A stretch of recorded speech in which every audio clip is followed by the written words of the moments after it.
Hi, I'm Maureen Carroll. Please help me welcome Barbara Waterman Peters.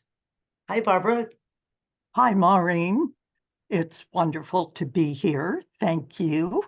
I'll start by telling you a little bit about myself. I'm an artist. I have, and I should say also a writer because I, for years, was a writer and didn't even claim it. I just always said I'm an artist. Well, it dawned on me one time that I'm doing almost as much writing as I am painting. So now I call myself an artist, a writer, and an arts advocate. I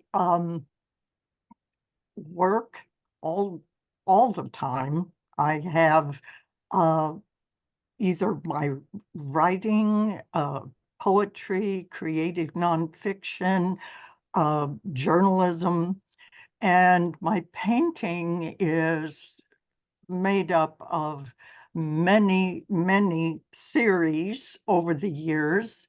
I've been painting since I was 12. I live here in Topeka with my husband, Larry Peters, who's also an artist. And in fact, my daughter is an artist as well. She's a fine arts photographer. Larry is retired from Topeka and Shawnee County Public Library. He is Director Emeritus of the Alice Sabatini Gallery. We met many years ago, and because we were both artists, we sort of hit it off. And now we both pursue our work. I am excited to be part of Kansas Authors Club, where I'm serving right now as president of District 1. I'm also vice president of the Topeka branch of the National League of American Pen Women in both arts and letters. I own Studio 831 here in Topeka. I was the first artist to move into the Noto Arts and Entertainment District under the auspices of Noto. There was an artist there before, and I admire her courage for being there by herself in her studio, but I came in looking for studio space. I had no intention of being involved up past my ears in being on the board and all of the other things. I had no idea that I was going to open a space that would allow for other artists to come in, but that has turned out to be absolutely marvelous. I've been there 13 and a half years now. Before that, I was part of the collective art gallery here in Topeka, which was an artist co-op. And I've been in on boards and panels. I've been a curator, a juror, but I have pursued always my creative time. In fact, the only time in my life that I recall not painting or writing was when I was pregnant. And I really didn't feel up to being very creative at that time.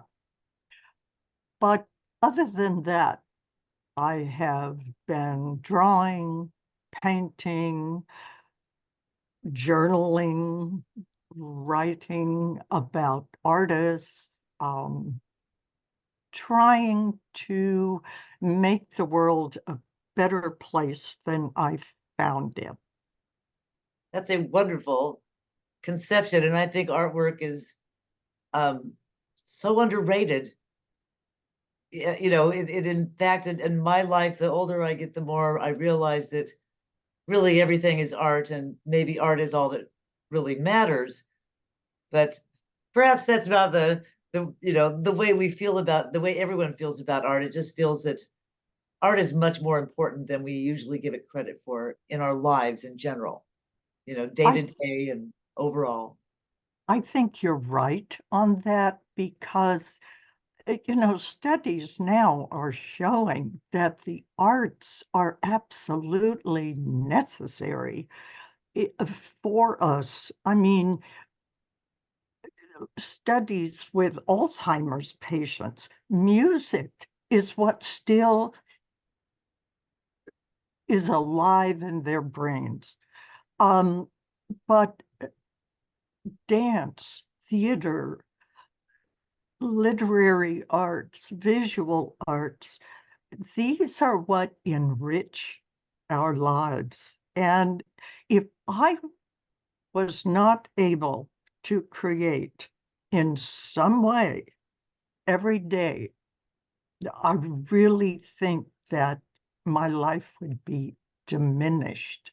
And it's so wonderful to have a husband who is the same way and to be living in a time where the arts are being recognized. I mean, when Heartland Visioning first came to Topeka, one of the things that all of the little community meetings, which weren't little, they were big, um, concluded was that an arts district was something Topeka wanted.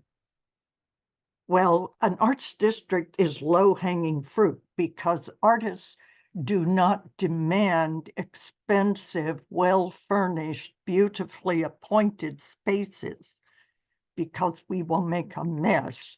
And so it would not be a good idea. Uh, so nobody told us we couldn't do it, so we did it.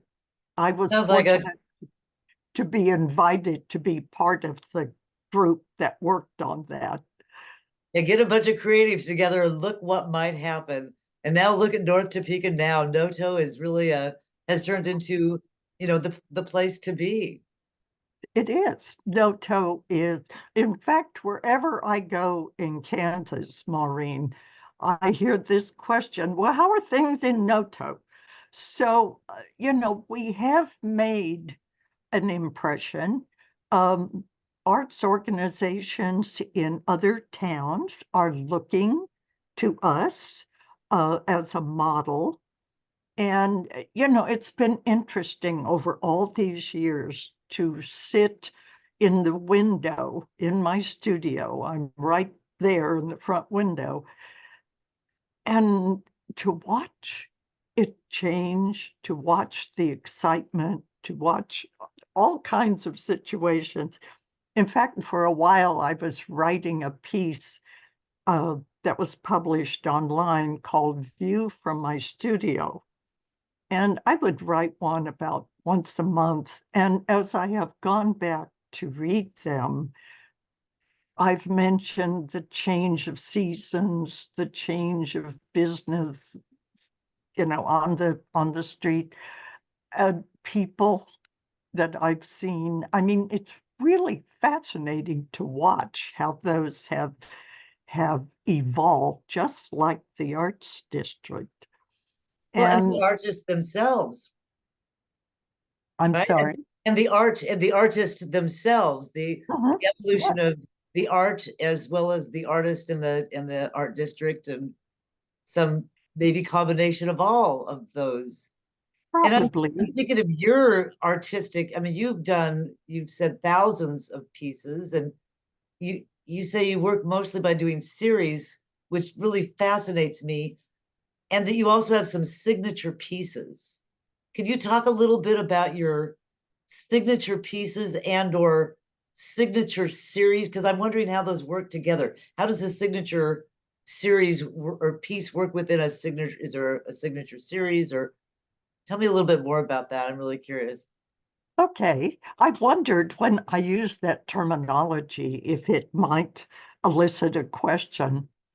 A signature piece is one that encompasses a lot of what you are all about. Um, and it's also, it also sometimes represents a seminal piece or that leads to a new series. But I have several that I have shown or used to represent myself. And in lieu of signing my name, yeah, well, which I always do, in fact, that's a funny thing. Before graduate school, I signed my entire name on paintings. After graduate school, I just put my initials, little bitty, down in the corner. Graduate school can be a humbler, let me tell you. But it was a good humbler. But anyway, back to your question.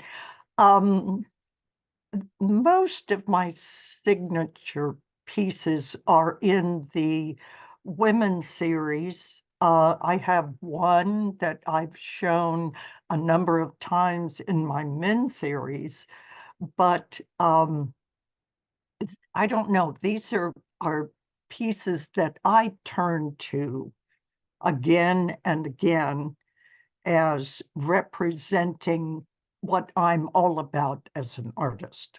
Possibly that's the best answer. Did Okay. that Well, yeah, clarify?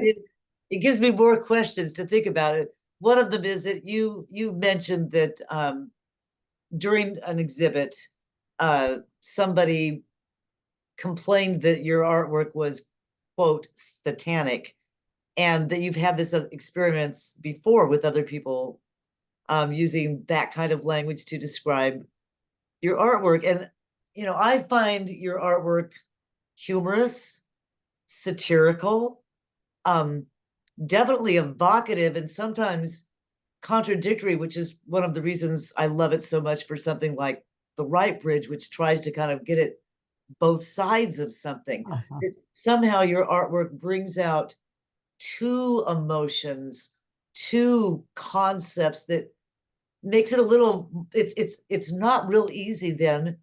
It's not straightforward. But for me, it's exciting and enticing because I want that stimulation. I like the intellectual stimulation that your art provides.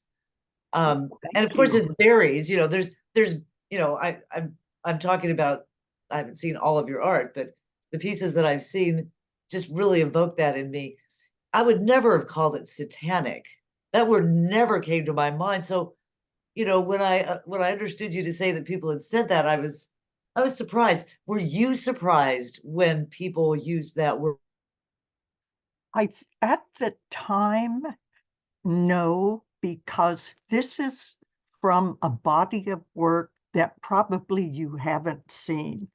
It's work I was doing in the very early 90s. It's not on my website. None of it is on my Facebook page. This is a group of works. It was the beginning of the women's series. And I was really wandering around in the shadows, and my figures were pretty nightmarish. I mean, I wanted to figure out why women treated women the way they did in families particularly. I mean, I think I was examining my matriarchal raising is what I was really looking at. Well, I didn't want to use literally the figures that I was thinking about. So I reduced the women to almost featureless characters. I mean, they had no feminine attributes. They had sticks for arms. Their hair was wild. They had strange eyes. I, looking back on it, I can understand why the term satanic was used, although there was no intention of anything evil or demonic. That I was wandering around in shadows and wandering around in folklore and myth and old wives' tales and things like that. The crow was appearing then, but it was a bird-headed woman, which is very archetypal. I, I can understand that this person not understanding, not grasping what the work was about, um, would have this immediate reaction. And so, of course, I was delighted that I had pushed buttons, um, because as an artist, I'm a communicator. A writer is a communicator. There's no reason to create art if you aren't trying to express what you're about or what you uh, want to tell or say or sing or dance to an audience. I mean, there's no point if you're going to just hide it all under the bed. So um, I when someone responds as you have with your very kind words and uh, very articulate um, expression of your reaction to my work, that is a huge thrill for me. When, as I said in our interview questions, I I really love, that's very rewarding to have someone get it, someone who really takes the time to read what's there and respond to it and not just, walk by. They say people spend about 7 seconds looking at a piece of art in a museum. And I know I've done that myself. How else are you going to get around to see it all? But every now and then there is work that just bang, it just pulls you in. And that was one of the early things that I tried to do, to have people look at my work and then do a double take. Wait a minute, there's more here, and to have them be pulled in. I had a an art critic one time, and this has been used again and again, that I set up my paintings like a stage set. Well, I love theater. And so, in a way, I am working with blocking a scene, where to put the figures, how they interact, all that sort of thing. And so I was again thrilled that this critic said, theater. Yeah, I don't see that as a criticism. To me, that's a compliment. What a wonderful compliment that you're Oh, pulling people in yes, a way that's three-dimensional. And that's another thing about your art that to me is thrilling, is that it feels three-dimensional. Um, thank you. you feel like you're stepping into another world, that you're actually a part of something, and that's what makes I think that somehow contributes to people's contradictory feelings about the artwork. You also mentioned that a critic had complained about the artwork. At the same time, they had have the art section, had your picture right there, a big blow up of your picture. which, that's kind of contradictory to complain about the art and then display it so prominently. I think that Mhm. what that shows to me is that they were they couldn't pull themselves away. And it reminds me of how, we people, we don't always want to look at the things that are, a beautiful butterfly. We want to see what's interesting and what is contradictory. And Mhm. to me, that's exciting. And obviously, even if some people are bothered by it, they can't look away either. That's right. How do That's you right. feel about that when you get this? Fascination. Yeah, how do you feel about that kind of contradiction when you get those contradictory responses? I think I have succeeded anytime someone is intrigued enough to ask a question, even of themselves, or try to figure out, there's enough interest there. They have responded on some level, even if it's negative, if it's positive, if it's, I mm, don't quite know what's going on here. I don't know if I like this. This might be rattling my cage.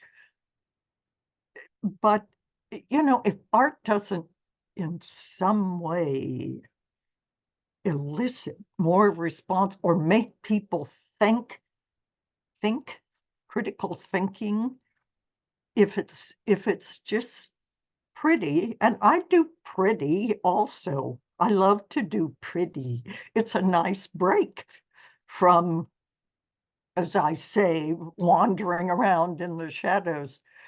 But if if some people only create pretty, and that's fine. That's fine because that's as necessary as anything else to give people peace of mind, serenity, appreciate the world around, and all that. But to me, the world has so many more layers, so many more areas and possibilities and challenges. I would be bored out of my mind. I mean, it would be like writing only uh, fun little stories or only lovely poetic works. And that's fine. Again, I'm not criticizing that. But again, every one of us has a light and a dark side. And if we never go to our dark side, if we never play Darth Vader and you know get over there to explore how it contrasts with the light, we're only half living, we're only half thinking. Um, eh, I don't know. I just have felt the need to explore more, uh, to let my work begin to take me, to be in that zone that I referred to in one of the questions. When you relax and get into that zone, it's so revealing. I mean, things you didn't know you had, things you did, capabilities you hadn't realized, and a fresh new way. There's nothing new under the sun. We know that, but a fresh way to look at things, I think, is just absolutely invaluable. Yeah, that's again what I find intriguing about your artwork is that it does make people stop. It makes you go, well, what's going on here? And it allows, as you say, a portal into another realm. And Mhm. it does that for the artist. I understand that it puts the artist in the zone, but there's also something about the interrelationship between the artist and the viewer of the art and the artwork itself, some semiotic relationship or something where we all three are interacting in some way such that, when you say freedom to explore all sorts of possibilities and even some impossibilities, it really makes me think about, well, okay, what kind of impossibilities have you explored in art, and what are some that you still would like to explore? That's a great question. Impossibilities has to do with things that would not exist in the real world. I mean, juxtapositions of things, changes of scale, uh, strange colors. I mean, when I have a human head on top of a spring coming out of a jack-in-the-box, that's a little bit impossible. But I I have done, more than that. When I was first looking at a new way to do landscape, again, I wanted to reduce it to its simplest. And landscape at its simplest is a horizon line and a vertical line for the trees, the buildings, the telephone poles, fence posts, whatever, mountains. And so I came up with something that had been totally divested of any emotion, any any message. This was the simplest thing I could do. And I called them metalscapes. And I drew them in such a way, a lot of horizontal, vertical lines. I shaded them with zillions of little lines. I used to have a lot more time to make my art than I do now. 8 to 12 hour days were not unheard of. Of course, I was a little younger then too, but still in the same. They had a very metallic quality because I wanted to remove everything. And I think that then I worked on that series and variations of it for many years. And the map series grew out of that. So when I came to the women's series, again, I wanted to reduce the elements so that I could really get down to the basics. So that when things came out of that, no matter how bizarre, there was still a basis in some kind of truth. Um, you can't break the rules until you know what the rules are. And I tell myself that in my writing, I really need to study more about the forms of writing instead of just letting my imagination run wild, but I digress. Um, so, that was an impossibility. Landscape reduced to metal. Uh, and I still use that metal in my jacks in the box. I mean, it's interesting how things from long time ago keep showing up. And the crows, before they were the heads on a female figure. Now they're actual crows. Um, I it's hard to say exactly what all my impossibilities are, but I think about the fact that, I have this blank canvas or this blank sheet of paper, much like a writer does, or a blank screen, although I don't create art on the screen. Um,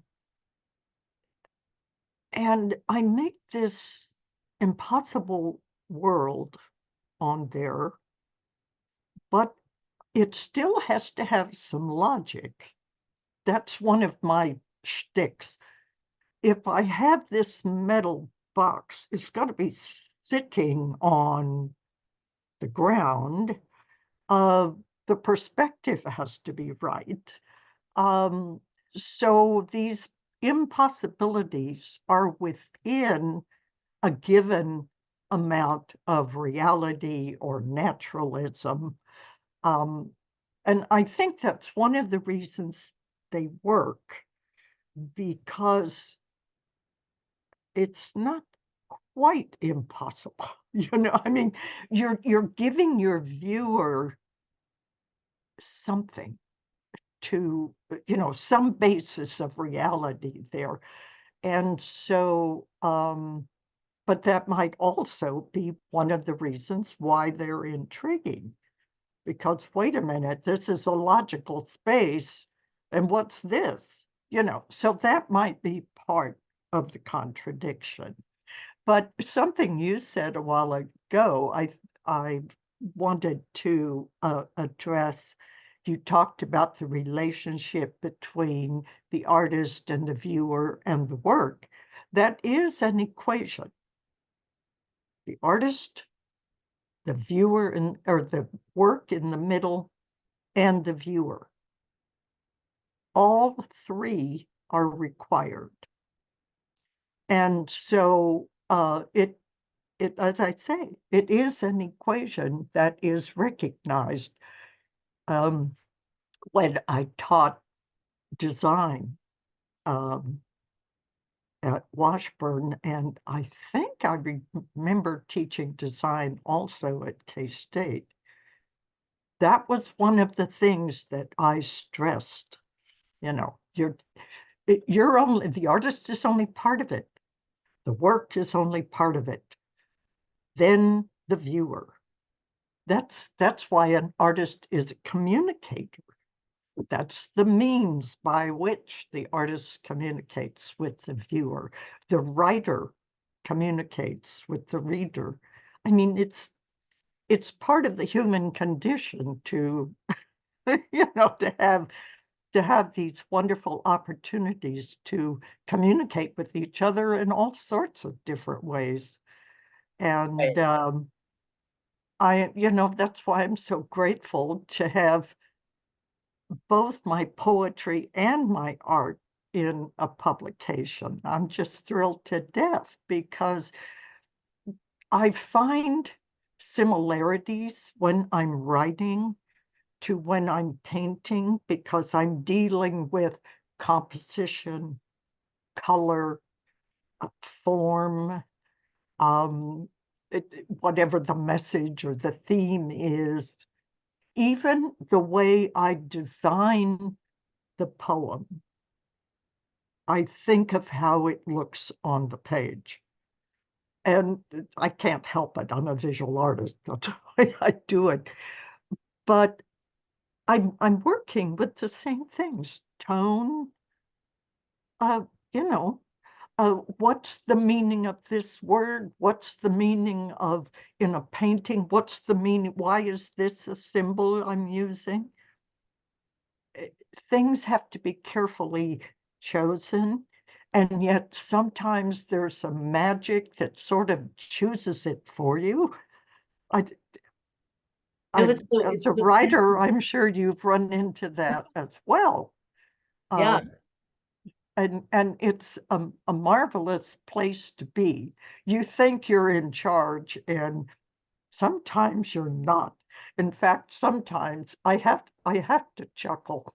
Sometimes when I'm working on a figurative piece, and I'll be part of the way finished, the figures begin to look at me, and sometimes, seriously, this is what you want us to be doing, or why is she in here? Or, I mean, it becomes a dance, a partnership where the painting and I are sort of engaged. The painting is suggesting things to me. Now, the same thing happens with writers, with their characters, right? They begin to take on a life of their own. Same Absolutely. thing happens in painting. Yeah. They There they are, and you have to grapple with them, and they're going to take you somewhere else. And so you're not totally in control, which is the time that I know the painting is a success. If those figures are coming to life, okay, we're on the right track. There's a And real dimensionality that comes mhm, in because then the characters actually, the painting itself becomes real. exactly, exactly. It becomes more than canvas and paint. It has a presence in the world. Yeah, it's uh, That's the it's a exciting very part. That's what keeps us going, right? That's what keeps you, is that something that drives you to keep doing this, that feeling that you get when the character or the painting has its own life? sure. Oh, yes. And I'm disappointed when a painting doesn't respond like that. Um, I mean, it might be perfectly good, it might be, competently painted, interesting, but the characters don't really care about me on that one. And so that's okay. They aren't all masterpieces or signature pieces, believe me. Some of them are, they're fine. I'm not ashamed of them or something, but they aren't my best work. Um, uh, and when I think one of the important things with being a creative is being able to judge what is your best work. Um, and I know many artists aren't able to do that. Many creatives, if they've created it, it's wonderful. No, it's not. Um, and and sometimes I look back on work that maybe at the time I thought was, yeah, and it's really not too bad, but if I thought at the time it was the second stringer, it still is a second stringer. It's not going to be elevated in the canon, as it were. Yeah, I can't help but remembering looking back on my writing in high school later in life and being so embarrassed. Oh, I actually wrote that. How horrible was that? But we all, I think, do exactly that with whatever creative project we're working on. And I know so many artists like you that overlap and find different ways to express their creativity. You know, I know there's what is it, multimedia art forms, but multimedia creative forms as well. And Mhm. do you ever feel like you would be stifled if you had to select just one? Oh, yes. Oh, yes. I have, some things you want to express don't translate into a particular medium. Oh, yes. I learn from the different media. For instance, colors that I develop using colored pencils will inform my oil painting later, or maybe my watercolors. Uh, I love printmaking. I like to make handmade books. I've made jewelry. I've done all kind. I even like to take photos.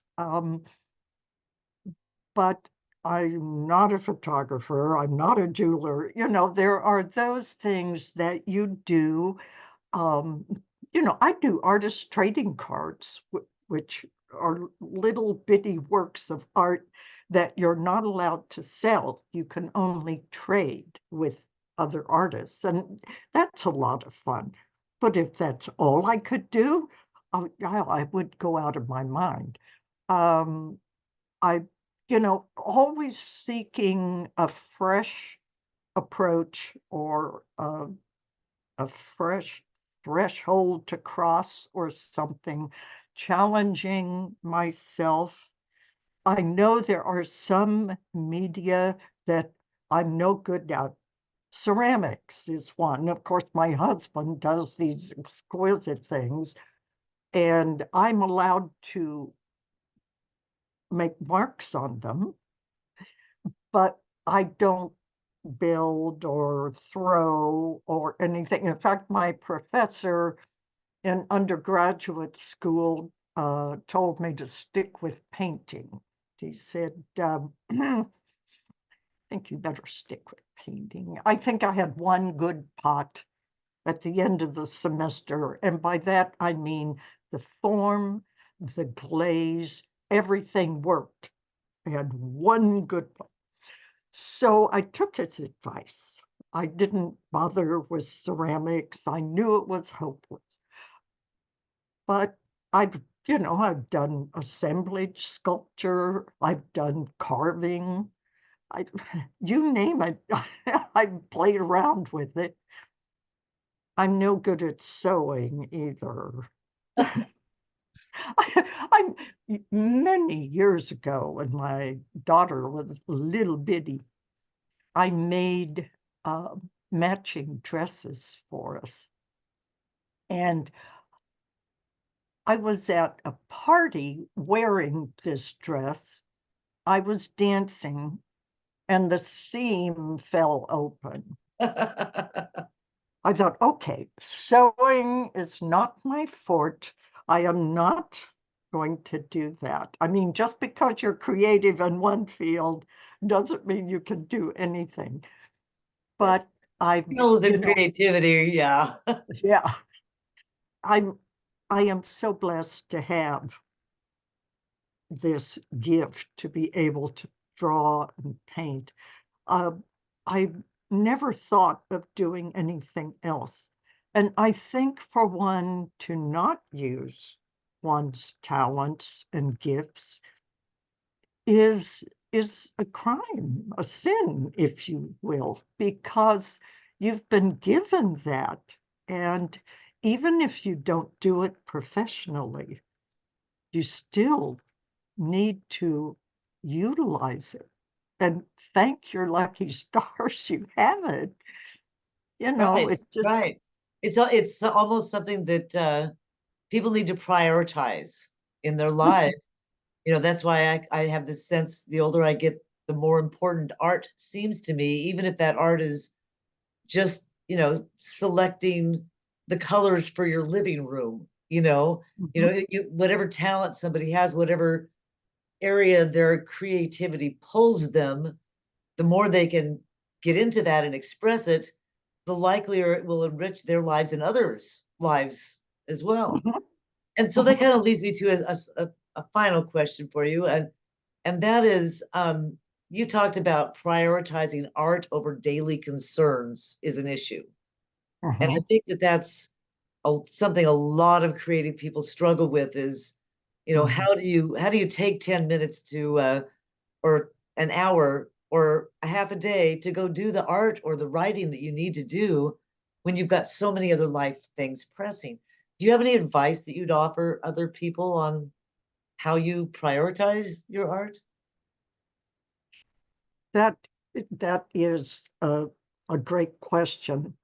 I think that one of the ways that I have learned to continue to create, even though, all this other daily life, get appointments, paying bills, getting the taxes started. I mean, just shopping, errands, email, all the things. is not to worry about having a whole day to create. I think when I came to that realization, it helped a lot. I would have 20 minutes while I was waiting to go somewhere or waiting for a phone call or whatever. Well, pick up a sketchbook and draw something in front of you, or jot down a few ideas for a poem or a story. Okay, you have used that 20 minutes. You've had some creative time. Okay, so you have a couple of hours when you have to go do something else. Come back, pick up a sketchbook, pick up your notebook. It's it's nurturing, even if it's only 10 minutes. It's it's being able to utilize what you do have and not whining about what you don't have. I think that's the best advice I can give. Now, there are times, when all of your wonderful, intentions go to heck. But I carry a sketchbook with me. I am always, I don't know, always part of my mind is on my creative work. I might have a painting idea going in the back of my mind, and next time I have my 10 or 20 minutes, I do a quick little thumbnail of what I want that to be. Okay, when I do have time to paint, I've got my little thumbnail. I've got my idea. Now maybe I can develop it further. It's, there is no ideal world. Sometimes, yes, as I answered in your questions, I do have a 4 or 5 hour block of time. But even then, you're interrupted with a phone call, or someone sends you a text, or comes to the door and knocks, or comes to the door of my studio here and says, "What are we going to have for dinner?" And which is fun because he's the cook. Um, and bless his heart, he does all the grocery shopping and he is amazing. If I didn't have him, I would not be able to do all that I do. But sometimes he's in creative mode, and so I might take over the cooking. I might. Don't count on it, but I might. It could happen. So I hear you say that it's kind of like a pebble at a time fills the glass. And you just Exactly. keep putting a pebble in, and if you don't have all, a giant amount of time to do a giant project, you just keep adding a pebble to the glass until after a while you do Mhm. have something ready to create and work on. Exactly. Which is wonderful because that was the crow who did that in Aesop's fables. The crow kept putting the pebbles in the glass. And who's the crow is my totem. That's that's a wonderful analogy, Maureen. I appreciate that. Well, I very much appreciate your doing this interview with me today. Thank you so very much. Well, you are entirely welcome. I'm delighted to have been asked. And we'll hopefully talk again soon. Okay.